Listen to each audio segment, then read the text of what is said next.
Now, on September 13th, 2018, Jonathan Hunt chose to hunt my son down like an animal with Jaden Olson via Snapchat. Jonathan and Jaden stalked my son's location throughout the day.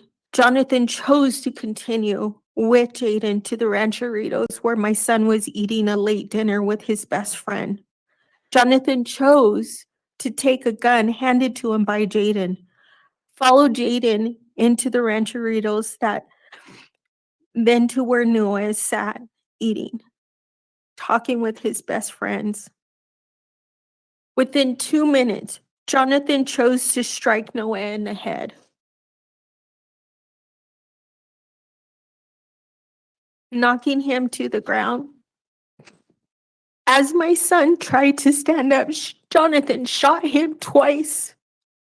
Then Jonathan chose to flee the scene with Jaden, leaving my son to bleed out. I recognize that Jonathan was just 18 years old when he murdered my son, and that he's a product of his environment. However, Jonathan himself made it clear in his testimony during the trial that he felt he did nothing wrong by taking my son's life. Not only did he choose to take Noah's life, but he also is bragging about it on his face with that teardrop tattoo. Police say the shooting happened just after midnight at the Rancheritos near 7800 South and Redwood Road. Officers say three men, 18-year-old Jonathan Hunt and 22-year-old Jaden Olson, and a minor, approached another man with whom they had an ongoing dispute. Well, that is when they say 20-year-old Noah Armio Luna was shot and killed. Police say the public is not at risk right now because this appears to be a targeted incident. We are about to watch a victim impact hearing. This is something that we've never seen before, and it's out of the state of Utah. It's actually set up as a tool, as a mechanism for the victims. You see, he was only sentenced 10 months ago for the 2018 senseless murder. But even though his parole hearing cannot happen until 2040, the state of Utah offers this as a tool to the victims to express to the state of Utah how they feel. It's an additional tool, it's an additional benefit for the victims. And for that, we salute you, state of Utah. Now we are going to hear from mom, from sister, and then we are going to hear from the murderer himself. I think it will surprise you. With that, let's jump in. Good morning. We're on the record now. This is the time set for a victim impact hearing for Jonathan Hunt. Is that you, sir? Yes, sir. Do you know your offender number? 262-268. Thank you. My name is Blake Hills. I'm a member of the Board of Pardons and Parole, and I've been assigned to conduct the hearing. I need to swear you in, so please raise your right hand. Do you promise that the testimony you will give will be truthful and accurate? Yes, sir. Thank you. Let me explain the purpose of this hearing. This is not an original hearing, meaning that parole is being considered. You have an original hearing date set for February of 2040, which is about a year under guidelines, which is typical. That's when a hearing would typically be set. That does not mean that you would be released at that point. It just means there'll be a hearing at that time. Do you understand? Yes, sir. The rules provide that when an original hearing is set out that far, the victim's representatives can request a hearing so they don't have to wait for another 15 and a half years. Does that make sense? Yes, sir. So what we will do is there are two victims' representatives who wish to speak. Is that correct? We will hear from them, and then you will have an opportunity to respond if you wish, but you're not required to. Do you understand that? Yes. Okay. Who would like to go first?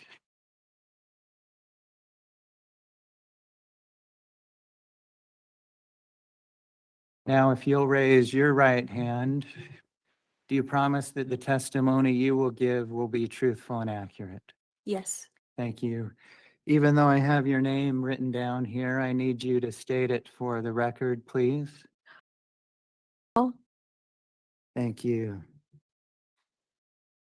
Go ahead and tell me what you would like the board to know. Okay. I'm the mother of Noé Armijo. And first, I want to say that there's nothing that will bring back my son or take away the pain my family and friends feel from the loss of Noé. There are no words to express the heartbreak and devastation we feel, but I'll do my best to describe the void we all have without Noé. As a single mother of two, I did my best to inspire my children to be more kind. I showed them that we all are here to do our best at making a positive impact on this world, even when we're facing challenges. I challenged them to stay focused on their goals, embrace the good in people, hold themselves accountable for their actions or choices. In other words, be the change they wish to see in the world. These were just many of other conversations we would have with rolled eyes for sure when you're talking to your children. And as a parent, you ask yourself if your child or your children are actively learning these lessons, and will it affect the way they teach others or impact their relationships?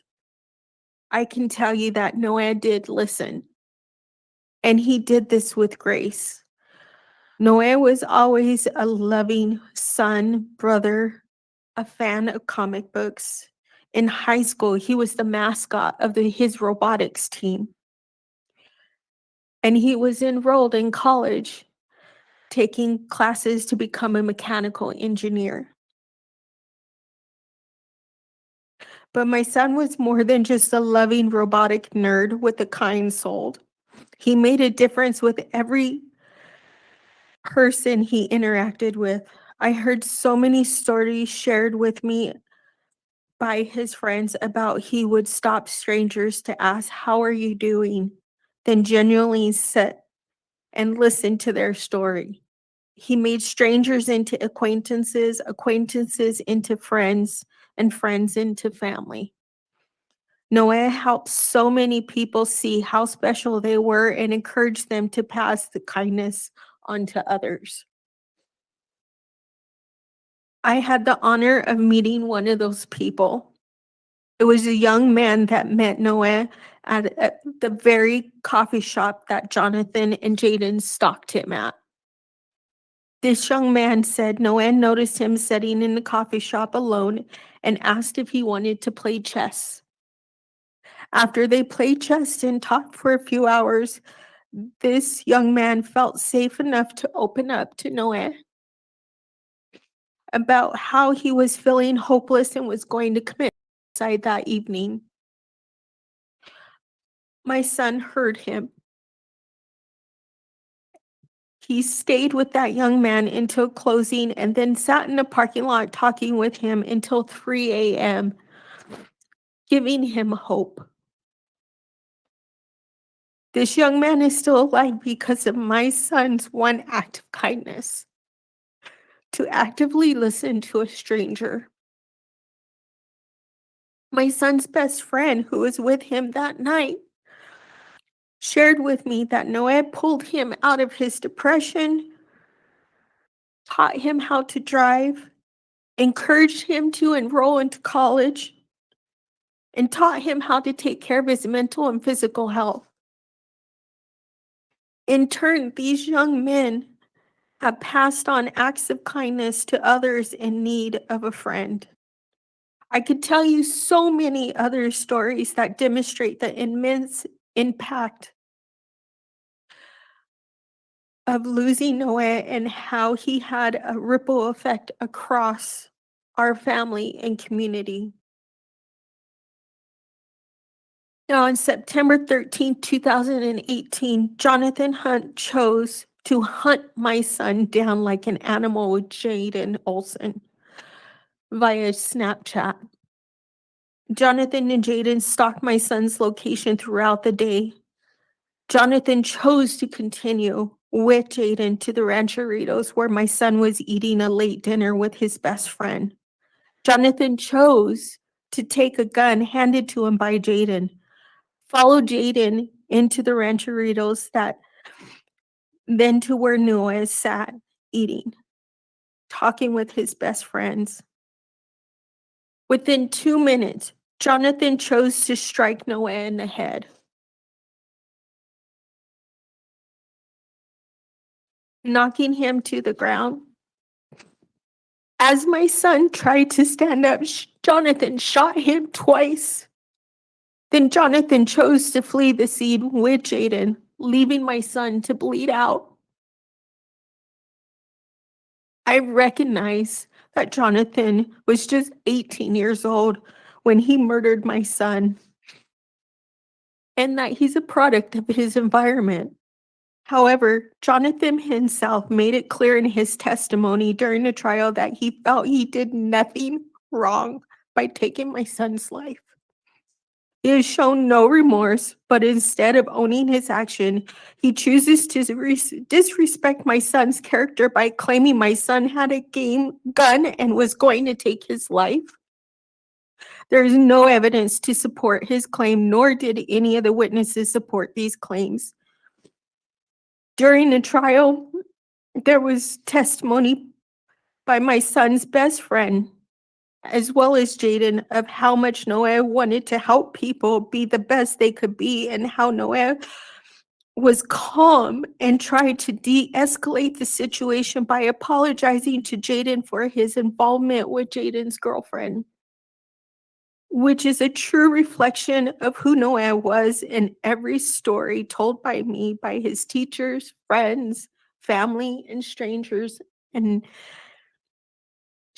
that are now family.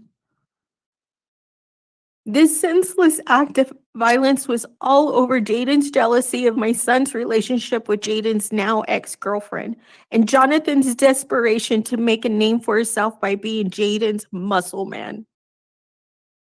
As we found out during the investigation, it was uncovered that Jonathan was homeless and trying to join a blood gang, but they wouldn't claim him. At sentencing, Jonathan had his lawyer make a statement that Jonathan was not in the gang. Yes, that is correct. You were not in the gang at the time that you murdered my husband. You were trying to be in the gang. There's a difference. However, now you are in the gang. How do we know that Jonathan's in the gang? Well, all we have to do is look over at Jonathan's face and see the teardrop tattoo he obtained while in custody after murdering my son. Not only did he choose to take Noah's life, but he also is bragging about it on his face with that teardrop tattoo. The teardrop tattoo represents in gang culture. Gangs do not allow you to put a teardrop tattoo if you are not in the gang. They do not let you put a teardrop tattoo if you were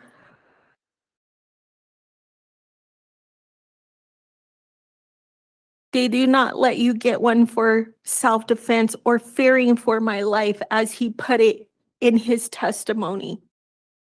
The truth is, Jonathan chose to embrace the gang life and is proud that he was able to earn some street cred.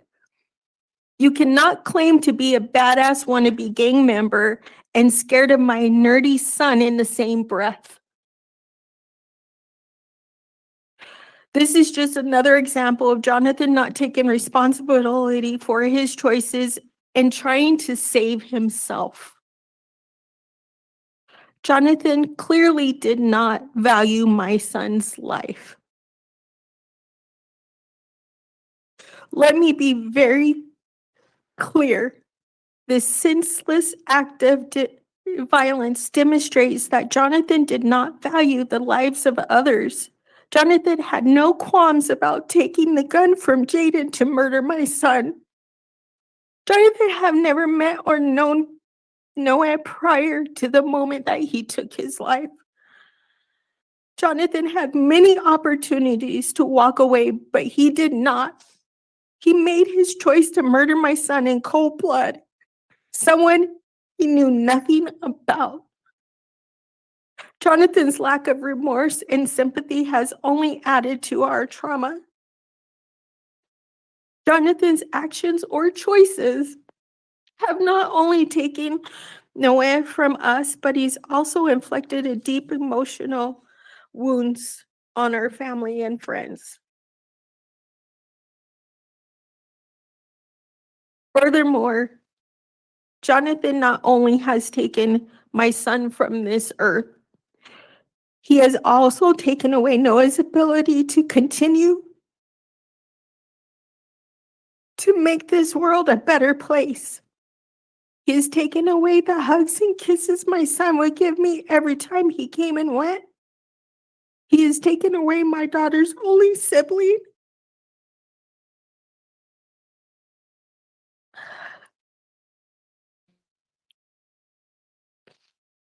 And my only son.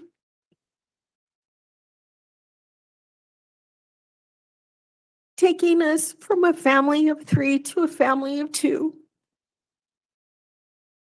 He has taken away a piece of our hearts. He has taken away a piece of our purpose. Although we may have peace in our hearts knowing that every person Noah encountered, they will forever have a positive impact on their lives. And how he turned strangers into family. In all, we will continue to honor my son by passing on his kindness and lessons to others. However, this will never make up for the loss in this world of what Noah could have been to the world. This is why I ask you, the adult parole board, to order Jonathan to continue to serve life in prison. He should not be allowed in society where he can do this again to someone else so easily and then blame the victim for his choices. Thank you for your time. Thank you, ma'am, for that well-spoken statement.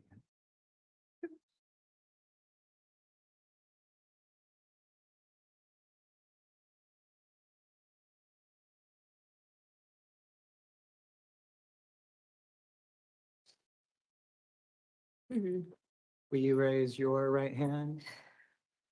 Do you promise that the testimony you will give will be truthful and accurate? I promise. Thank you. And again, although I have your name written down, will you state it for the record? Yes. Any. Thank you. What would you like the board to know? Good morning and thank you for your time. My name is and I am Noah's sister.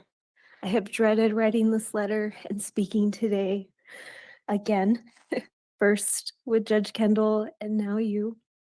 Over the past 5 years, my grief has come in waves, from swift peaks that last for days to numbing silence that seems to last for months since the trial concluded. I've started and stopped this letter multiple times, struggling to be vulnerable while also telling you about the person I love the most in this world. Noah and I were raised by our young but resilient mother. Although she did her best, my mom and I were often my brother and I were often found ourselves alone while she worked hard to provide for us. We didn't have much, but we always had each other. Noah is 4 years younger than me, and as his older sibling, I felt a strong responsibility to protect him. By the age of 6, Noah faced significant challenges, including a diagnosis of dyslexia and dysgraphia, which made school difficult and led to bullying because he needed extra help. Thankfully, our mom found tutors and a school that nurtured his curiosity for math and science and engineering. There, Noah found his people and made friends easily. He was known there for being the person anyone could turn to for help or simply just to listen. He had a unique ability to empathize with others and reminded them that they were special and deserving of love. I once thought that he was naive for his unwavering kindness and trust in people. He believed that everyone deserved a chance to better themselves. Through this example, he taught me to be more accepting and patient, reminding me that I didn't always have to be the strong one holding our small family together. He showed me the importance of leading with kindness and an open heart, as we never know what someone might be going through. My younger brother. A few weeks before I lost him, we shared a heartfelt conversation. I have gifted my brother my old car and opened up to him about my struggles with depression and the trauma I carried from our childhood. He responded, "I know you were trying to take care of me. I understand it was out of love." From that moment, our bonds as siblings deepened. He was discovering more about himself and starting therapy to heal his inner child from the bullying and self-loathing he experienced. He was learning to love himself for his imperfections and granting himself the same compassion he offered others. And I think we all struggle with that. I cherish those memories, especially the time when he was younger. I convinced him he was a robot and his dreams were programmed each night. He got a good giggle out of that. But on September 13th, 2018, my life changed forever when Jonathan chose to follow Noah into Rancheritos that night.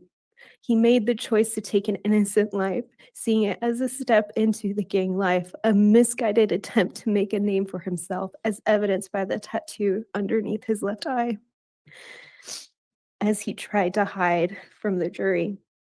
I still had nightmares of that night, recalling my mom banging on my front door to tell me what had happened. I still can see myself dropping to the floor and screaming.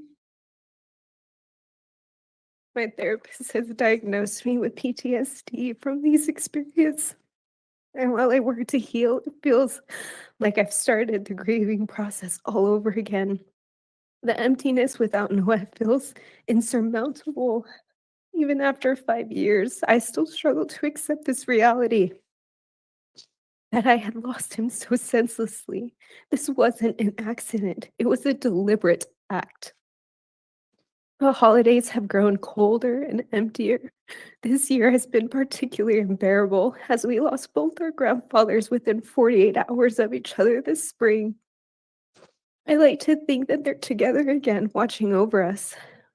We joke that no, I couldn't just have one grandpa, he had to take both. The hardest part was letting them to rest without him. A piece of them broke when he died. No parent or grandparent should have survived their child or grandchild. All I want is to see Noah again. Not for one last time, but to have him here with us. He deserves to be here. I find solace in my dreams of him when he visits me, and other times when I lay in bed replaying videos or scrolling through his social media to hear his voice again. During overwhelming days, I drive to the cemetery and lay in the grass next to him. Sometimes search in the sky for the will to keep going, other times just to stop. Each birthday that passes hasn't gotten easier. In fact, they've been filled with anger recently. I'm angry he's not here to celebrate with us, to blow out his candles, to choose his birthday dinners, to come with us while we explore more national parks, a new tradition we started, an attempt to bring back some excitement and joy during his birthday. As you can imagine, Noah meant the world to me. Losing him felt like losing myself. I am no longer the protective sister, and we are no longer a mighty family of three. I won't have my brother to share my life milestones with. He will never meet my future children or walk me down the aisle. I am the sole keeper of our memories, playing together, laughing, and me mostly teasing him. These places were once lived in. The places we once lived and played now feel somber and lonely. Life continues without him, even though he deserves to be a part of it. At the beginning of this tragedy, I was willing to forgive and show compassion to Jonathan, believing he faced a difficult life. I hope he would take responsibility for his actions, thinking this senseless mistake.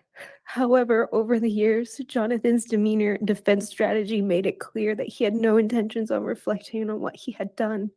Perhaps as he matures, he will confront the consequences of his choices. Maybe then I can find it in my heart to forgive him. But I cannot forget his cold and expressionless face when he muttered, "I did nothing wrong," on the stand.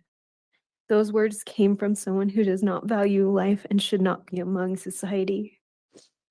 Therefore, I ask you to impose the maximum sentence in terms of no parole for the defendant. I believe our justice system and the trust that he has opportunity for rehabilitation if he is honest with himself of why he chose to take an innocent life. Thank you. Thank you for that well-spoken statement as well. Mr. Hunt, you're not required to give a response, but you do have the opportunity if you wish to. Do you wish to say anything in response? Yes, sir. Okay, you'll want to move just a bit closer so that everyone can hear you. What would you like to say in response? I just want to say that the person that did go into that courtroom was not a person that showed remorse. For since 2018 to 2023, fighting the case in the courtroom, I was only thinking about myself, and not not very often did I think about the impact that I had on other people because of my actions. And it took until the day of getting sentenced to have the mother of the decedent in front of me, hearing her pain and being able to see that in her face. And I can hear my mother crying behind me. And I can only feel that I had two mothers in the courtroom and I took two sons away. I come from a home of three as well. It was just me, my older sister, and my mother. And instead of choosing to be the man in the house, I chose to run around and do the things I wasn't supposed to. I did seek acceptance my whole life.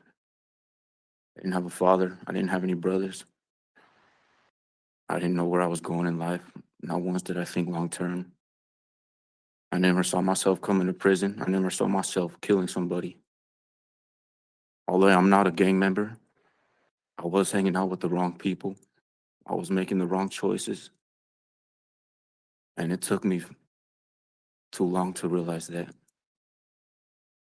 And there's nothing I could say that will fix my mistake. I want to make sure that these people are heard because what they're going through is something I can't imagine. And it's because of me. For 5 years, I had no idea that I was putting these people through hell. Just trying to figure out who killed their son. I didn't want to take accountability. I didn't want to face the fact that I took somebody's life. So I just went in there with my head high, smug on my face, because I didn't want to show my emotions. I didn't know how. I grew up in the juvenile system. I grew up not being able to show my emotions and not being able to look weak. So I thought I was ignorant, I was young, and I made a really stupid choice. And every day I'm reminded by looking at my face in the mirror. I do look at my face and see how stupid it was to put that on my face.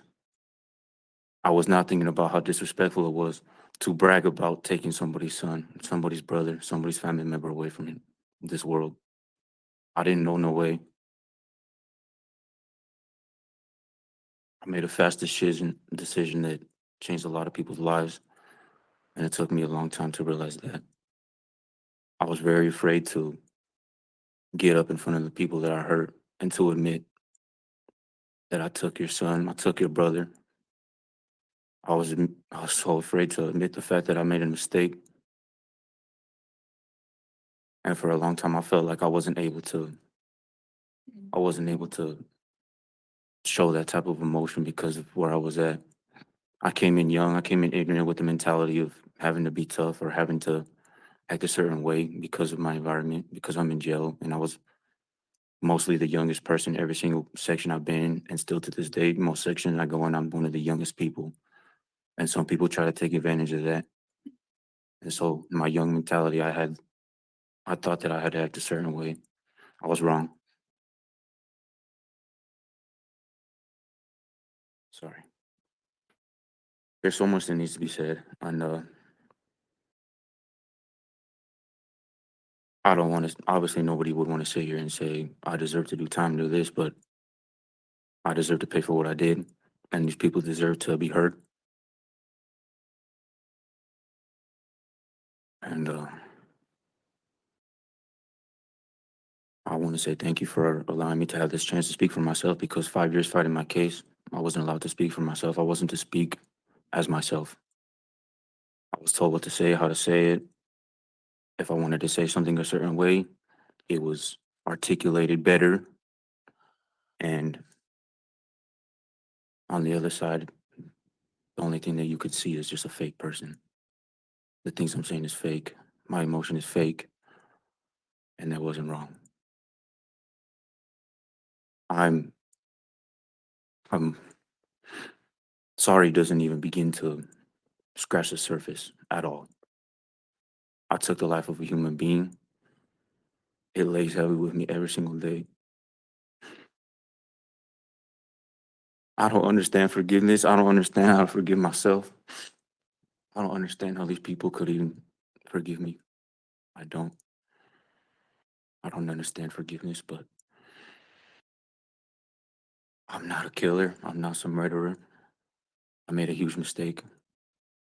I didn't know how to handle what I did. I don't know how to handle my emotions still to this day.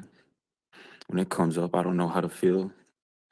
I just feel a mix of anger and sadness and confusion. I don't know why things happened the way they did, why it happened so fast.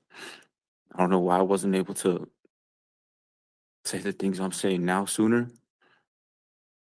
I don't know why things didn't go a different way. I don't have all the answers for these people like they deserve.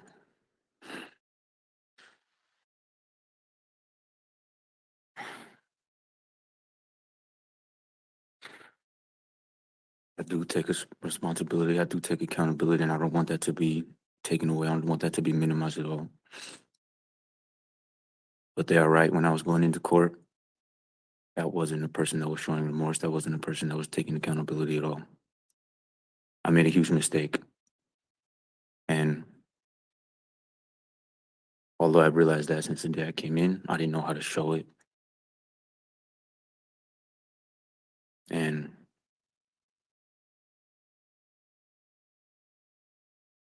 it's hard to imagine what they're going through because, like I said, I did come from a family of 3 as well. And the first visit I had from my mother when I was in jail, she told me,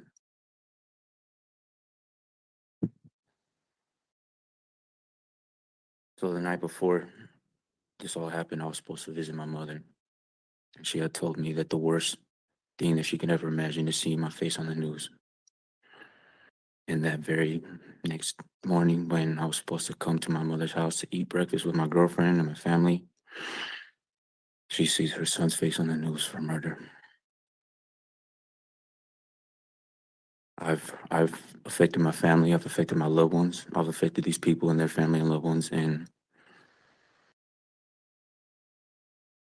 so sorry. I truly am.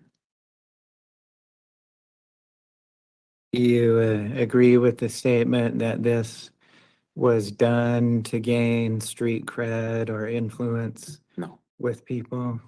no. Although I don't blame them for saying that at all. What is your position about why it happened? Honestly, sir, I do not have the answer for you right now. Regretfully, I'm sorry. Everything that night happened really fast. And Jay Nelson was not a good influence on my life. I was not in the right state of mind. I was homeless teenager. I was hanging around the wrong people. I want to make sure I understand. It sounds like you're saying there was no reason at all for it.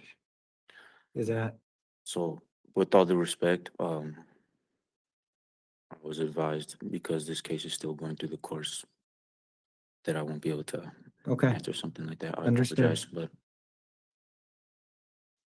Understood. Now, typically after a hearing, I would say that a decision has not been made and the decision would be made in the next few weeks or so. But as I explained at the beginning, the decision has been made here to have an original hearing February 2040.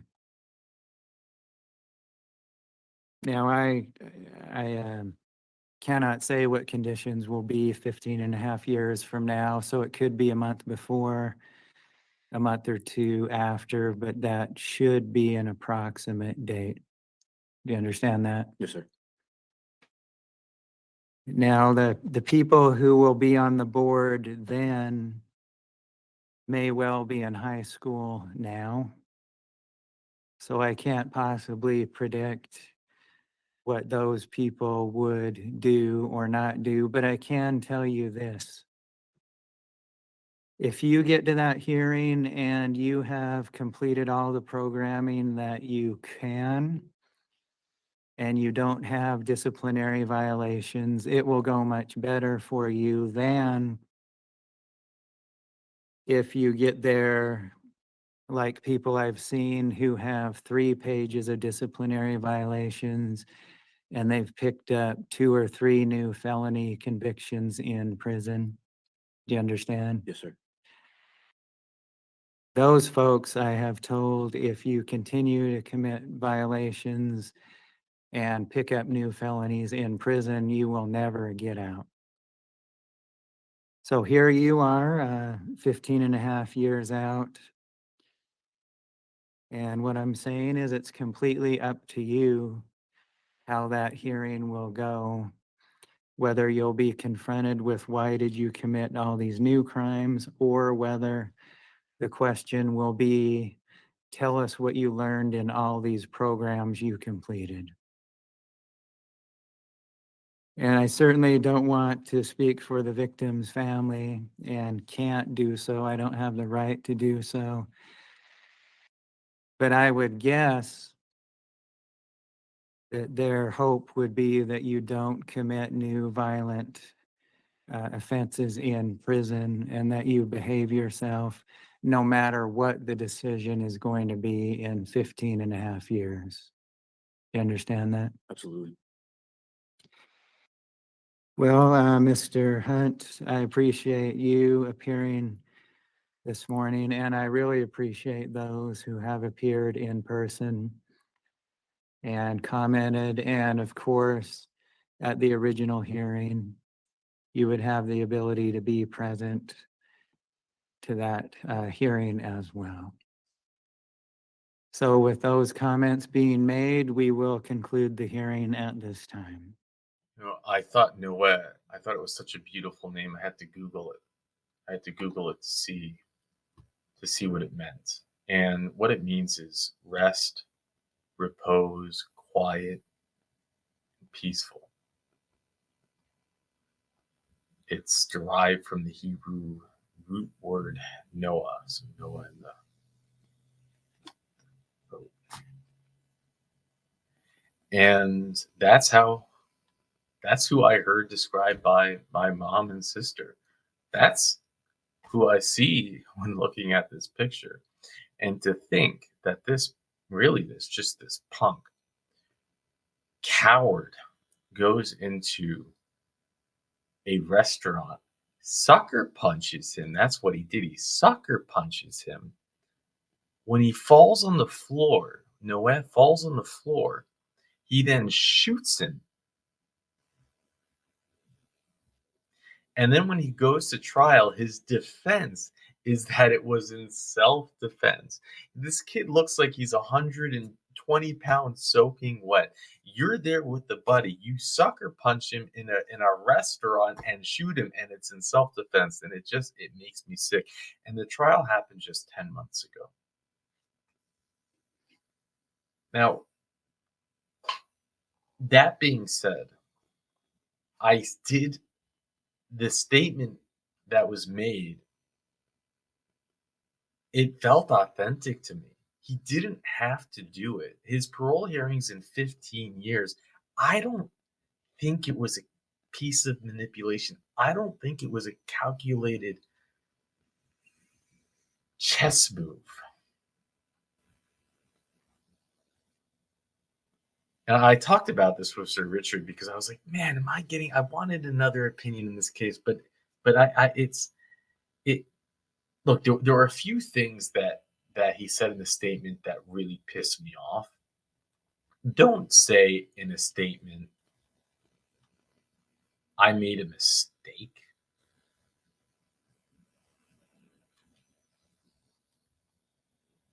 Leaving your umbrella at home, that's a mistake. A car accident, that's a mistake. Forgetting to pay your credit card bill, that's a mistake. Going into a restaurant and sucker punching and then executing really a child, that's not a mistake.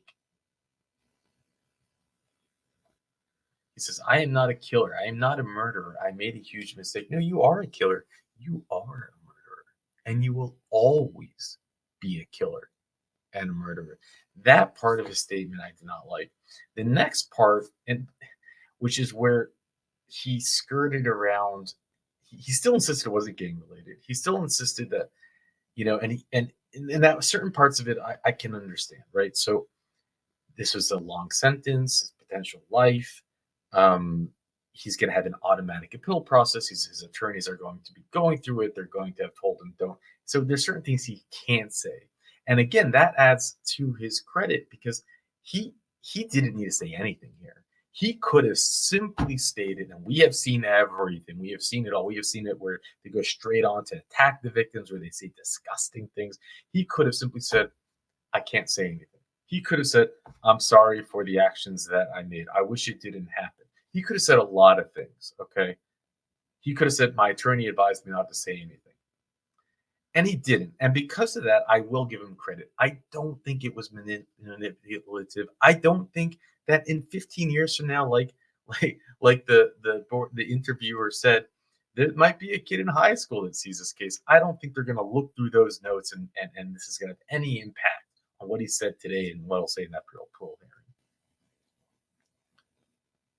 And I think he showed humility, and I think he showed that he's not a full-blown narcissist, and I think he showed that he does have remorse.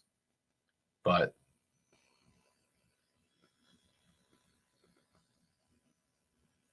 my opinion, none of this matters. It all depends only on how mom and sister feel, really. That's all that matters.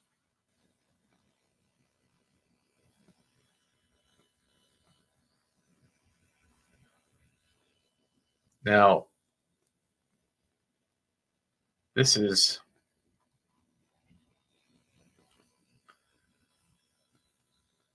the sentencing. Judge says man sentenced to prison, fatal shooting shows no remorse. This was, if you can imagine, January 10th, 2024 is when he was sentenced. And this parole hearing took place October 22nd, 2024. So 10 months, 22 days later. But remember, this hearing is not a parole hearing. It's a victim impact statement hearing. Credits to Utah for allowing that. This is something that the victims requested. God bless Utah for having this tool, I guess. Now, the tear-shaped tattoo on Jonathan Hunt's face to signify that he killed Noah is a slap in the face to the grieving mother. I will never be able to get hugs and kisses from my son. I will never be able to see him graduate from college or get married or have a life. You've taken my only son and my daughter's only sibling. Her son Noah was shot and killed. Okay. Hunt, 23, was found guilty in November of murdering Noah after a jury decided Hunt did not act in self-defense. During the 2 minutes Hunt was at the restaurant, he fired a gun at Noah twice. Can you imagine taking that self-defense plea? Oh yeah, I'm afraid of this, this robot chess playing, 120 pound soaking wet nerd is gonna hurt me and my buddy over here. What? What? Multiple eyewitnesses spoke at the trial about the events that led up to the shooting, which included a dispute between Hunt's friend and Noah. So, by the way, it was his friend's ex-girlfriend was talking. I can only imagine she's probably in like hardcore friend zone with Noah. He's just being who Noah is, which is a sympathetic ear, and this insecure, pathetic piece of this murderer is what he is. They go in there and they kill him. Wow. I mean, you think you're so tough? Go pick on someone your own side. Go pick on a rival gang member. Go do something.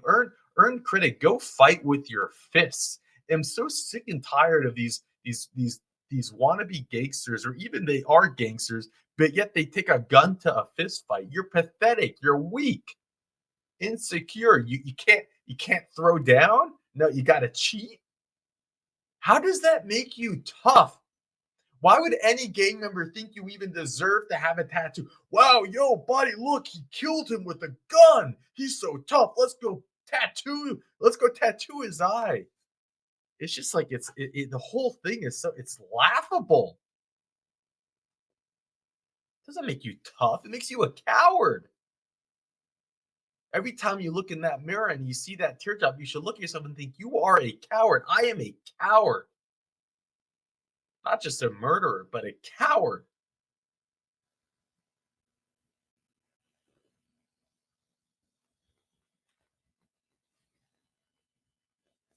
Mom had to come to the court for at least 5 years, almost every month. Can you imagine? You sit there, you raise your kids, you blood, sweat, and tears. Your child is doing everything that you can imagine. This coward kills him, and then every year for every month for 5 years, you go to court, force her family to relive the tragic death of her son. She said, although Hunt claims he was in fear of losing his life, okay, fire the gun in gang culture. You don't get a tattoo for being afraid for your life. No, you only get a gang tattoo when you sucker punch someone and shoot them while they're on the ground. That's when you get a gang tattoo. I feel like he's definitely needs to serve the full time to grow up, as he says, because right now I don't see that. I see someone trying to save himself.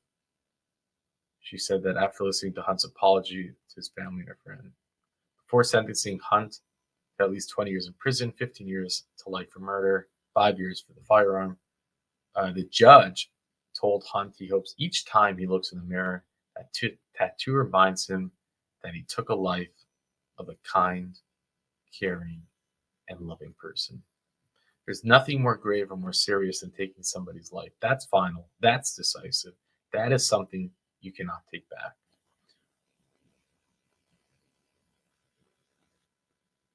And then the attorney. Attorneys exist for a reason. They gotta.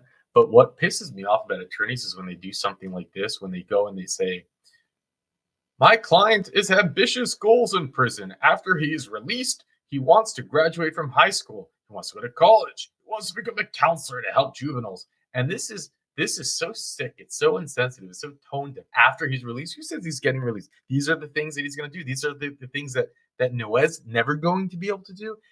It's like you can go and defend your client, but you don't need to go and and say something so insensitive like that. He did actually believe that he was in danger, but that doesn't diminish the remorse. His remorse, it says, really. Okay. The judge said, I don't know why you did it. There was no good reason for what you did. There was no justifiable reason for what you did.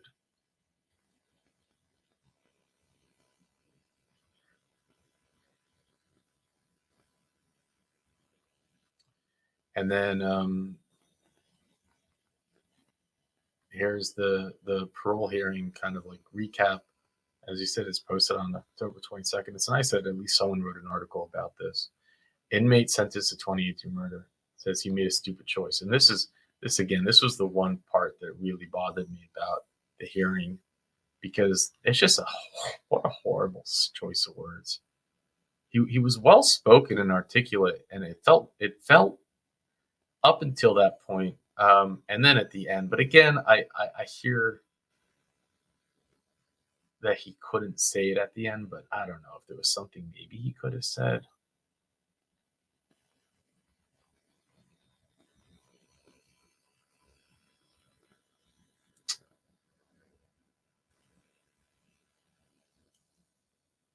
And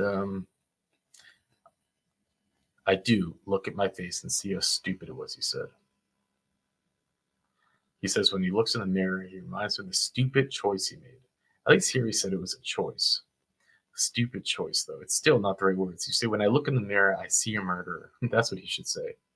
I see someone who robbed a beautiful soul from this earth. I see someone who robbed a son from a mother. I see someone who robbed a brother from a sister. I see someone who changed the world. But, maybe it takes time to be able to get to that place. I don't know. Again, I do think that it was one of the better statements we've seen. And I like to think it was authentic, and I like to think that he means it when he says that he belongs in prison, and I like to think that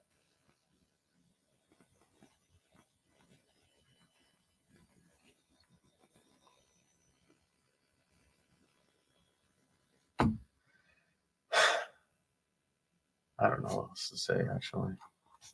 You tell me, what do you think? And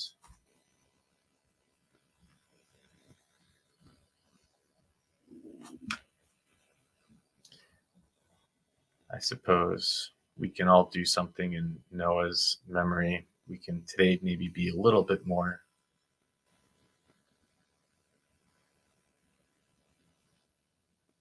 kind to someone else. And with that, I'll let you go. A few weeks before I lost him, we shared a heartfelt conversation. I have gifted my brother my old car and opened up to him about my struggles with depression and the trauma I carried from our childhood. He responded, I know you were trying to take care of me. I understand it was out of love. From that moment, our bonds as siblings deepened.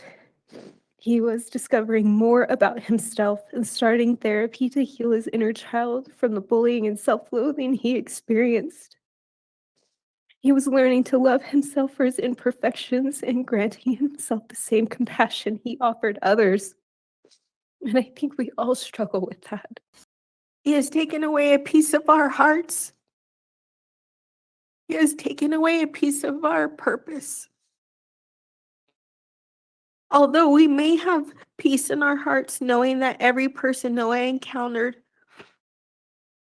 they will forever have a positive impact on their lives, and how he turned strangers into family. In all, we will continue to honor my son by passing on his kindness and lessons to others.